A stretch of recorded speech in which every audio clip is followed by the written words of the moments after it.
جب مجلس ہوتی ہے نا تو سیدہ مجلس میں آتی ہیں، فی یدہا خرقۃ، بیوی کے ہاتھ میں رومال ہوتا ہے۔ اجرکم اللہ، اجرکم اللہ۔ جن کے مذہب میں رونا جائز ہے وہ آمادہ ہوں۔ اللہ آپ کو کوئی غم نہ دے سوائے اہل بیت میں رونا رونے والوں کا قرار دے۔ تصم دموع الباکین، رونے والوں کے آنسوؤں کا جو نور ہے نا، یہ جو ہر قطرے سے ایک نور ظاہر ہو رہا ہے، جو مجھے اور آپ کو نظر نہیں آ رہا، جو نور ہے نا انہیں نور نظر آ رہا ہے، یہ نور وہ جمع کر کے جاتے ہیں۔ اب ایک روایت سنا دوں جو سیدہ ہی کی روایت ہے۔ بی بی فرماتی ہیں الدموع علی الحسین تفوج رائحۃ الجنہ، اللہ حسین پہ رونے والوں کے آنسوؤں سے جنت کی خوشبو خلق کرے گا۔ یہ جو امام حسین کے نام پر آنسو گرتا ہے نا، ان آنسوؤں سے اللہ ان سب کو جمع کر رہی ہیں سیدہ، اور ان آنسوؤں سے جنت کی خوشبو بنے گی۔ جنت میں جب خوشبو آئے گی تو ان آنسوؤں سے اللہ خلق کرے گا اس خوشبو کو۔ جنت کی خوشبو حسین پر گرنے والے آنسوؤں سے بنے گی۔ یہ کچھ مقام کم نہیں ہے۔ آج 3 محرم گزر گئی، قافلہ کربلا میں آ چکا۔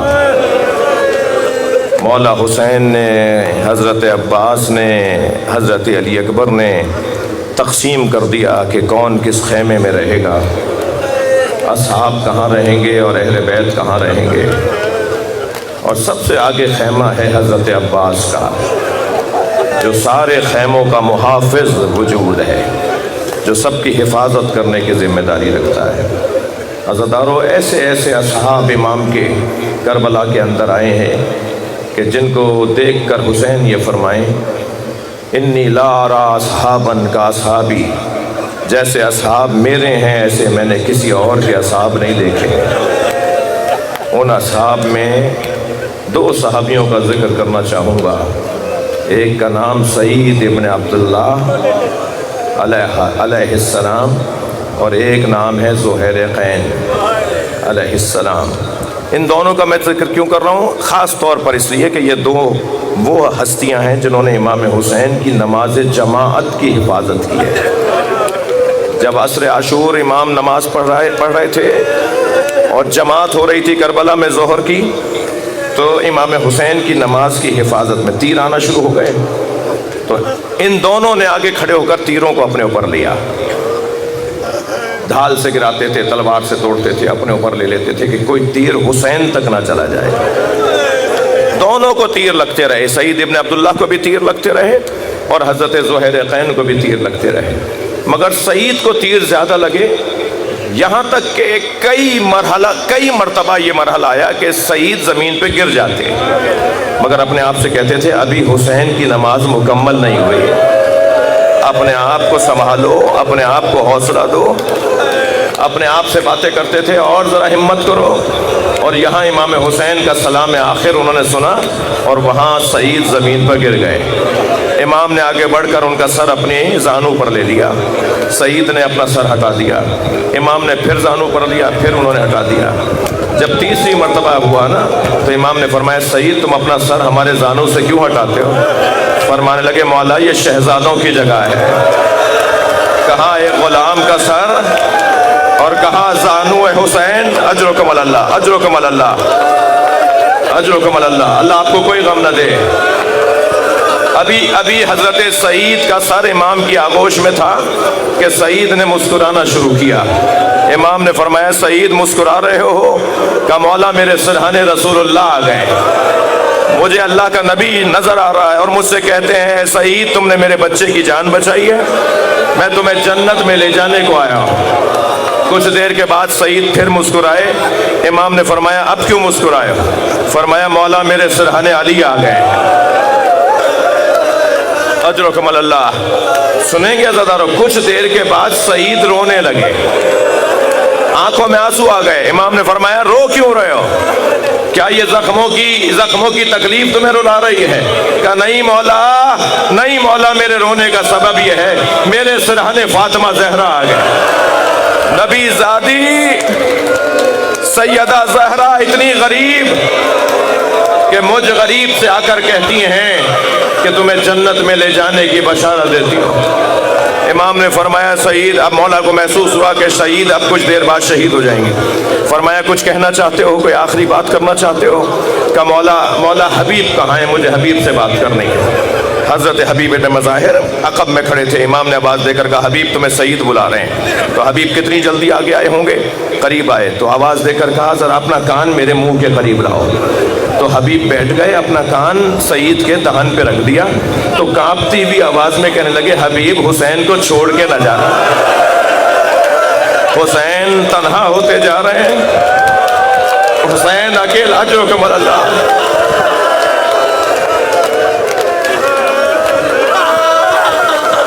ایک یہ شہید ہے جس نے امام حسین پر اپنی جان ایسے قربان کی، اور ایک شہید کا اور ذکر ذرا دو جملوں میں سن لیجئے، وہ ہیں حضرت زہیر قین، صحابی رسول بھی ہیں، مولا علی کے چاہنے والے بھی ہیں۔ کچھ عرصے تک مولا علی سے ذرا کٹ کے رہے، ہٹ کے رہے، مولا علی کے بعض مخالفوں کے ساتھ بھی رہے، مگر نبی نے ان کا نام شہادت نامے میں بتایا تھا، نبی نے ان کا نام مولا حسین کو لکھ کر دیا تھا کہ یہ بھی تمہارے ساتھ کربلا میں شہید ہوں گے۔ حسین نے چند لوگوں کو ڈھونڈا ہے، ان میں ایک حبیب ہیں، ایک زہیر قین ہے۔ زہیر قین آ گئے مولا کے ساتھ شہادت کے لیے میدان کربلا میں۔ آتے ہوئے اپنی زوجہ کو کہنے لگے میں تمہیں طلاق دینا چاہتا ہوں، اپنی زوجہ سے کہنے لگے میں تمہیں طلاق دینا چاہتا ہوں۔ زوجہ نے کہا میرا آپ کا تو کوئی اختلاف ہی نہیں ہے۔ کہا نہیں، میں جہاں جا رہا ہوں نا وہاں سے واپسی نہیں ہے، میں مار دیا جاؤں گا، میں تمہیں آزاد کرنا چاہتا ہوں۔ زوجہ نے کہا مجھے آپ طلاق نہ دیں، ہاں میں آپ کے جانے پر راضی ہوں کہ آپ چلے جائیں۔ ایک غلام اپنی زوجہ کے حوالے کیا کہ اپنی مالکہ کی خدمت کرتے رہنا۔ ادھر زہیر پہنچے ہیں کربلا کے میدان میں، عاشور کے دن شہید ہو گئے۔ 11 محرم کو شہیدوں کے کٹے ہوئے سر نیزوں کی انیوں پر اٹھا کر جب کربلا سے کوفے کی جانب ظالموں نے سفر کیا ہے نا، تو زہیر کی زوجہ خیمہ لگائے رستے پر بیٹھی ہیں۔ انہوں نے دیکھا کہ نیزے کی انی پر میرے شوہر کا سر کٹا سر چڑھا ہوا ہے۔ اپنے غلام کو بلا کر کہا کہ میں تجھے آزاد کر دوں گی، ایک خدمت میری کر۔ کہنے لگا مالکن حکم کریں کیا خدمت ہے؟ خیمے میں سے کفن لے کر آئی، کفن دے کر کہا جاؤ کربلا جا کر اپنے مالک زہیر کو کفن پہنا دو، اگر تو کفن پہنا کر دفنا کر آ گیا تو میں تجھے آزاد کر دوں گی۔ سنیں گے عزادارو، یہ غلام کفن لے کر کربلا گیا، دوسرے دن جب واپس آیا تو کفن ہاتھ میں تھا، گردن جھکی ہوئی تھی، آنکھوں میں آنسو تھے۔ تو زوجہ زہیر نے کہا میں تجھے آزاد نہیں کروں گی، تو نے میری بات نہیں مانی۔ کہا مالکن مجھے ساری زندگی اپنا غلام رکھیے مگر مجھ سے یہ کام نہ کروائیے۔ کہا تو بتا واضح کر کے کیا کہنا چاہتا ہے؟ کہا مالکن کفن ایک تھا مگر وہاں تو علی اکبر کا لاشا بھی ہے، وہاں تو قاسم و محمد کے لاشے بھی ہیں، وہاں تو حسین کا لاشا بھی ہے، میں کیسے زہیر کو کفن پہنا دیتا؟ اللہ لعنت اللہ علی القوم الظالمین۔ یا اللہ ان آوازوں پر رحمت نازل فرما، ہمارے وطن کی محافظت فرما، غزہ کے فلسطین کے مسلمانوں کی غیب سے حمایت فرما۔